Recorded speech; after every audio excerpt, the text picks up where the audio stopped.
Bienvenue au podcast This is my ride, histoire de vélo par Argon 18 dans laquelle nos athlètes professionnels discutent avec leurs amis, mentors, concurrents et héros pour des conversations sur l'entraînement, la vie, la course et le plaisir de rouler. Mon nom est Marc-Olivier Hardy, gestionnaire réseaux sociaux chez Argon 18. Aujourd'hui, en fait, c'est un podcast bien spécial. On reçoit Jean-François Tivierge, qui est propriétaire de la boutique de vélo Cadence sur la rive sud de Montréal, pour une discussion avec Martin Le Sauteur, qui est CEO chez Argon 18, par rapport à l'industrie du vélo en 2021. C'est pas un secret pour personne, en fait, maintenant, que l'industrie du vélo a connu un gros boom pendant la pandémie, mais c'est pas sans causer des défis importants pour l'industrie, autant pour les manufacturiers que pour les boutiques. Alors, on trouvait intéressant de les inviter pour une discussion sur le sujet. Messieurs, sur ce, je vous passe la parole. Ça commence maintenant.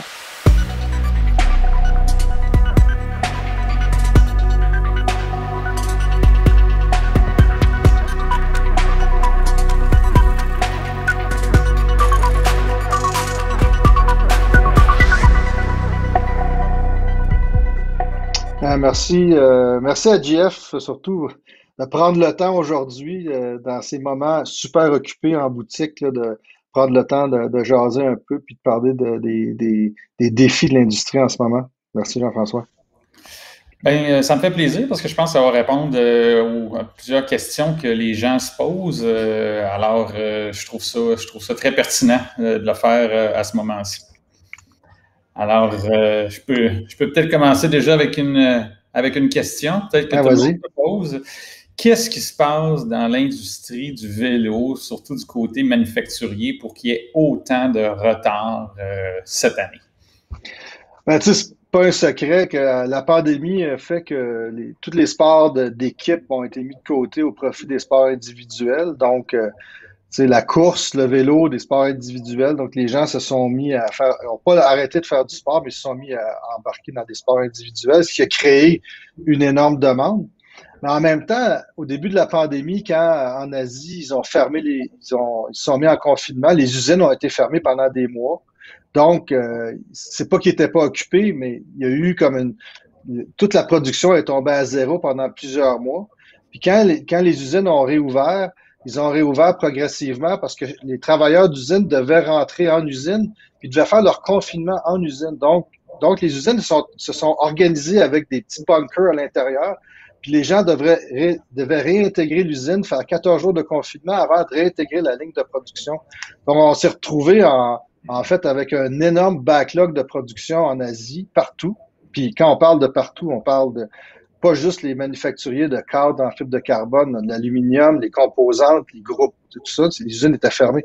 Puis, dans un temps où il y avait une grosse demande. Donc, ils ont comme jamais rattrapé un peu le backlog qu'il y avait, puis ils essaient tranquillement de rattraper. Le deuxième élément, c'est que ils n'ont pas eu le temps de rajouter de faire des investissements en capital pour rajouter de la production. Ça prend des années à mettre en place des nouvelles usines. Donc, ils ont pallié par je connais un des manufacturiers où tous les gens dans les bureaux, les vendeurs se sont mis en l'usine à rajouter des chiffres. Ouais, ils ont rajouté des chiffres. Tout le monde, les gars en cravate dans l'usine, ils ont produit.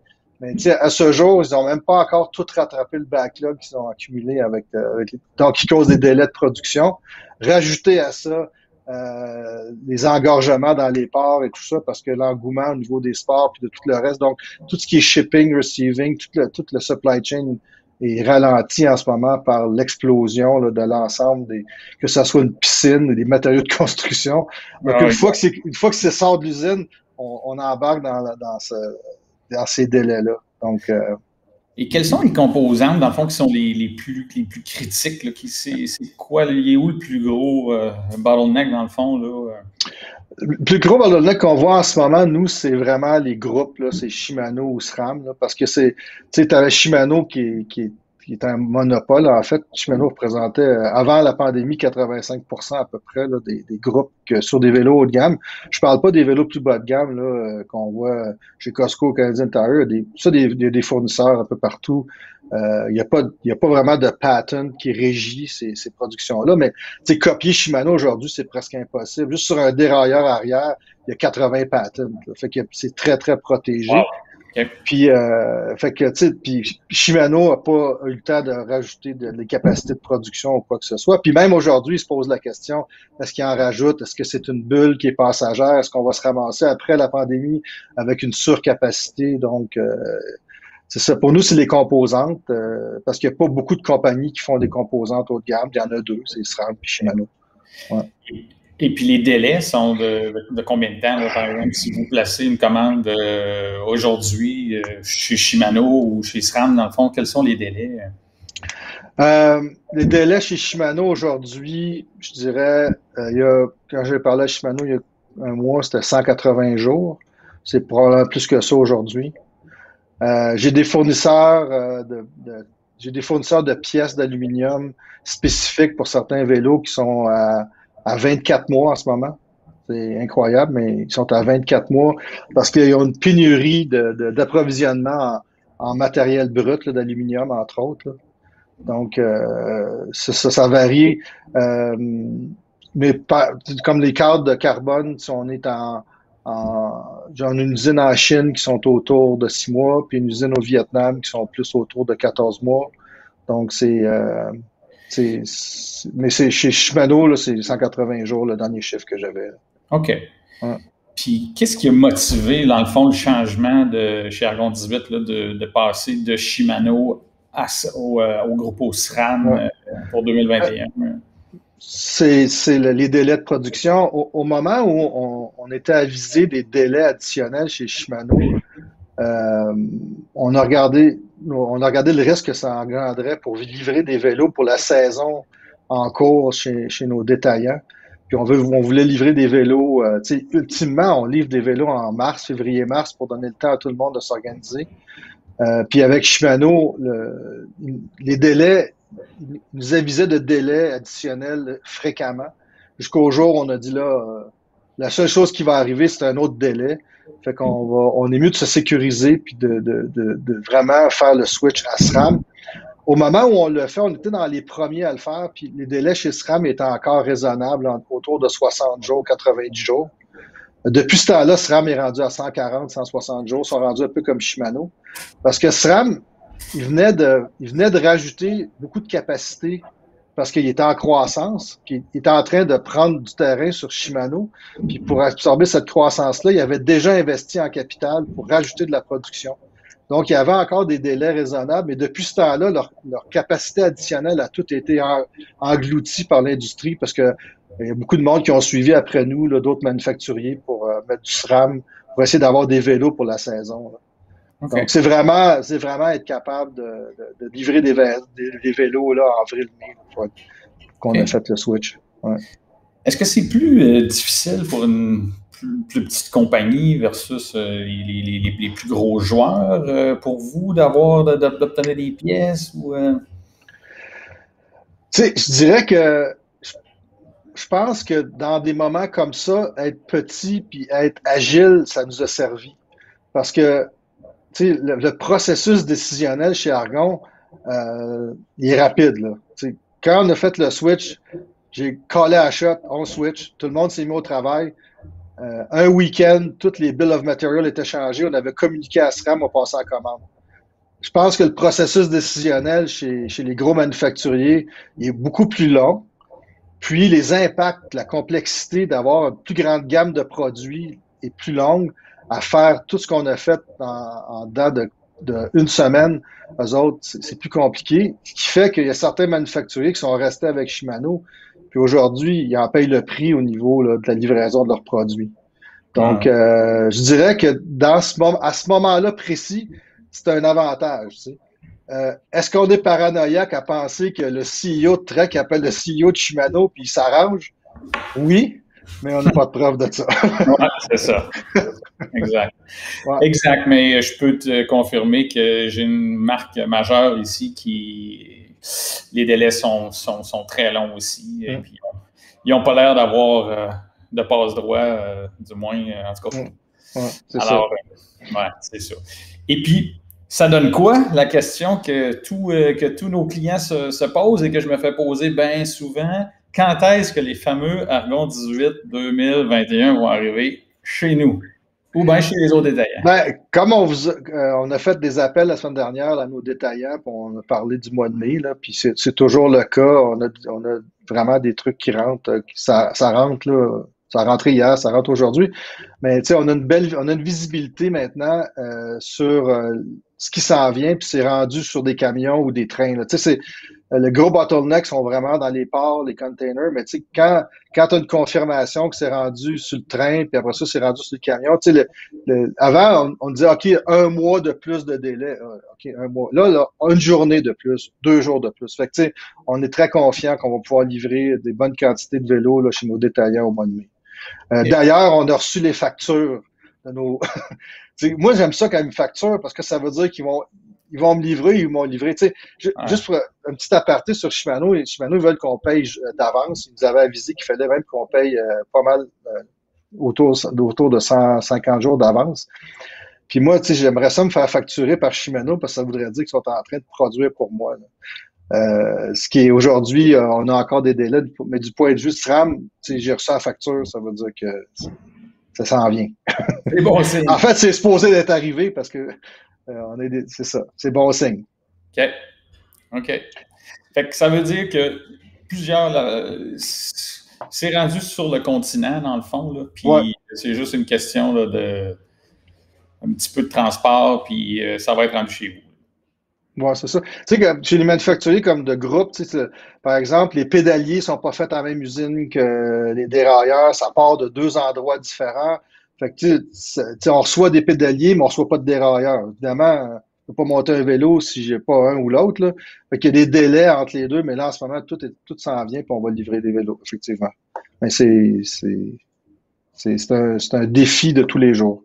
L'autre affaire qu'il faut prendre en ligne de compte, c'est qu'on se bat, tu sais, c'est drôle à dire, mais si quelqu'un t'appelle puis te dit ah, j'ai un délai d'un mois de plus, puis tu dis rien, ben tu dis rien. Mais si tu te choques un peu puis tu cries, ben tu sais, peut-être qu'il va donner préséance à celui qui parle le plus fort un peu de temps en temps, parce que c'est plus facile de laisser tomber. Fait que nous, tu sais, honnêtement, on se bat à tous les jours, puis on prend rien pour acquis, puis on veut fournir des vélos à l'industrie puis à nos détaillants le plus vite possible.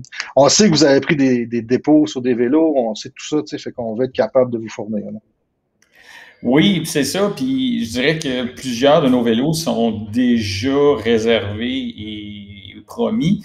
Puis, question que je me fais poser très souvent, qu'est-ce qui arrive si je place une nouvelle commande aujourd'hui pour un vélo, dans le fond, 2020, supposons que vous en avez encore à venir. Quand est-ce que le client pourrait l'avoir? Quand est-ce qu'on peut penser qu'il pourrait être livré? Ben, là, on donne la préséance à tous les bookings, donc tous les vélos qui ont été commandés d'avance. Puis là-dedans, vous savez, vous autres, ce que vous avez commandé, vous savez ce que vous avez vendu. Pour ce qu'on appelle les repeats là, en saison, là, on va avoir de la visibilité là-dessus. Aussitôt qu'on reçoit du stock, on vous a promis l'autre jour au téléphone qu'on vous donnait une visibilité claire là, de façon toutes les semaines par rapport à ce qui rentre, ce qui est livrable chez vous. Ces rapports-là sont prêts. Là, j'ai vu ça aujourd'hui. Là, puis vous allez avoir de la visibilité là-dessus d'une façon hebdomadaire. Donc, être capable de mieux répondre à ces questions-là de la part en ce moment, c'est un peu difficile parce que vous avez pas on n'a pas de visibilité, vous n'avez pas de visibilité, le client n'a pas de visibilité. C'est cette espèce de chaîne de frustration-là qu'on essaie de briser puis de donner de la visibilité sur ce qui s'en vient pour rendre votre job plus facile puis le client qui a espoir d'avoir son vélo. Là. Mais on va avoir une première batch de livraison qui va être mai-juin, puis après ça, il va y avoir un petit trou, puis après ça, juillet-août, une autre grosse batch de livraison. Là. OK, c'est bon. Ouais. Je comprends. Parfait. Ouais. Et puis, une autre question m'a fait poser. Si un client décide, lui, qu'il vous préférerait avoir un montage Shimano, est-ce que certains de vos vélos 2022 vont être montés en Shimano? Pour 2022, on a bon espoir, oui, parce qu'en fait, c'est une commande qu'on a passée en août 2020, que Shimano nous a promis livraison en Q1 2022. Tu sais, toute notre commande qu'on avait faite chez Shimano qu'on a switché à SRAM, on ne l'a pas annulé cette commande-là chez Shimano. On l'a gardé dans le système. C'est comme, sinon tu perds ta place en ligne, tu sais. Donc, on est resté en ligne, puis on attend, puis on attend, puis à un moment donné, on va passer dans la ligne, puis là, on va avoir beaucoup de Shimano. La seule chose qu'on a fait, c'est on a annulé ce qu'il y avait dans ce commande-là du vieux DI2 au profit du nouveau DI2 là, qui est sorti chez Shimano.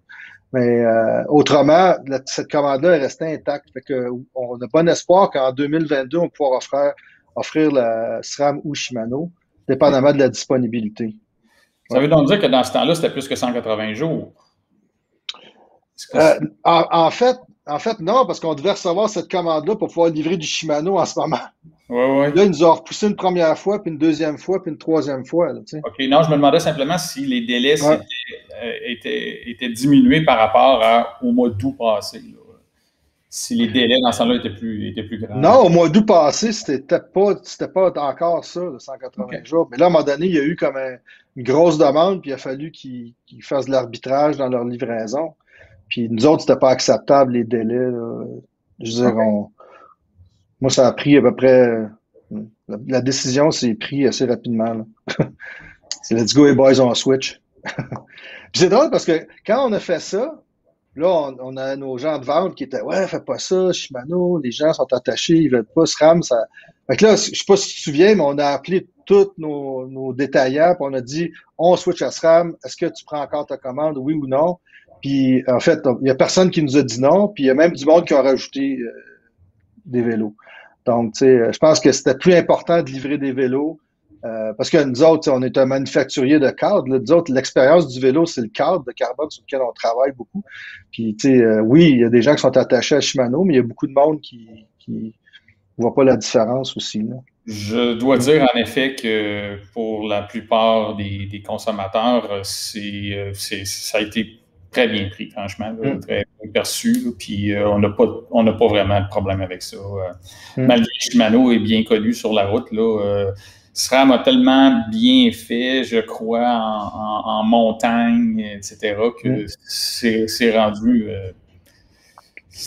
c'est connu aussi. Puis SRAM s'est bien positionné aussi de tous les groupes de gravel. Là, les premiers bikes de gravel en SRAM Force, puis ils ont fait une bonne job de marketing de ce côté-là. Puis cette année, en tout cas, ce qu'on voit nous autres, le gravel, c'est en forte croissance. Là. Vous devez voir la même chose de votre côté. Oui, absolument. Définitivement. Bon, ben, c'est quand même encourageant. Ça veut dire que ça s'en vient, ces vélos-là. Oui. C'est quoi votre day-to-day en ce moment chez Cadence, à part dire non à des clients? C'est complètement fou. C'est sûr que c'est du jamais vu. Puis on n'a pas la structure, dans le fond, pour gérer ça. C'est très difficile. Le téléphone sonne constamment, on n'a pas le staff pour répondre. Si on répond au téléphone, ben on ne répond pas aux clients qui sont ici, souvent en ligne à attendre. On place des annonces pour trouver des clients, mais c'est sûr que nous, on doit trouver des gens qui connaissent beaucoup le vélo. Fait que c'est difficile de trouver. De recruter. De recruter. Alors, c'est beaucoup ça ce qu'on fait. Malheureusement, c'est dire qu'on peut pas, qu'on n'a pas le temps d'aider, qu'on n'a pas la pièce, qu'on n'a pas le temps pour les mises au point, qu'on n'a pas. Fait que c'est difficile pour nous de décevoir un peu les clients, de ne pas leur donner ce qu'ils veulent, que ce soit d'acheter un produit ou de. Fait que, honnêtement, c'est un peu difficile, mais on n'a pas le choix, la demande étant ce qu'elle est. On fait de notre mieux. Qu'est-ce que vous sentez? Le client qui rentre chez vous en ce moment, c'est un nouveau client qui n'a jamais fait de vélo? C'est un client qui veut changer son vélo? Qu'est-ce que vous voyez comme type de client qui rentre à la boutique en ce moment? Par rapport, mettons, aux dernières années? Il y a une petite différence, mais ça a tout le temps été un petit peu comme ça, dans le fond, où est-ce qu'il y avait des gens, il y avait des nouvelles personnes qui venaient, qui voulaient commencer à faire du vélo. On voit la même chose. Je dirais que c'est plus, bien entendu. Là, il y a plus de nouvelles personnes qui veulent commencer à faire du vélo. Mais c'est plus au niveau, je crois, du budget qu'il y a une différence. Les gens ont plus de budget, étant donné qu'ils vont moins voyager, les restaurants. C'est plus à ce niveau-là, je pense qu'on voit une différence. Lorsqu'on n'a pas un vélo d'un certain prix, ils vont être prêts à mettre 300, 400, 500 $ de plus pour avoir un vélo, ce qui était moins le cas auparavant. OK. Puis, par rapport à l'avenir,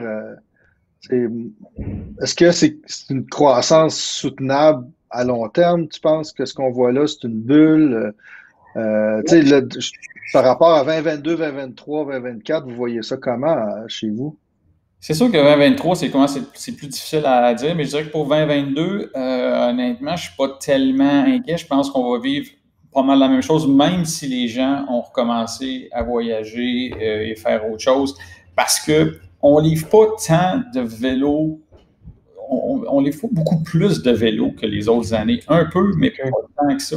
Fait que, dans le fond, il y a plusieurs personnes qui n'obtiennent pas leur vélo dans le moment. Alors, la demande va clairement être encore là l'an prochain. Je pense qu'on commence déjà à prendre des commandes pour l'an prochain. Alors, je pense que ça va se ressembler. Espérons qu'il va y avoir moins de pénurie, là, mais au niveau des pièces surtout, là, parce que dans le moment, c'est difficile de faire des réparations. On a de la misère à trouver des chaînes, des cassettes, des dérailleurs. Alors, ça rend... c'est un peu embêtant parce que les gens brisent. Moi, je pense... c'est ça. Non, faut pas que tu brises cette année. Non, c'est ça.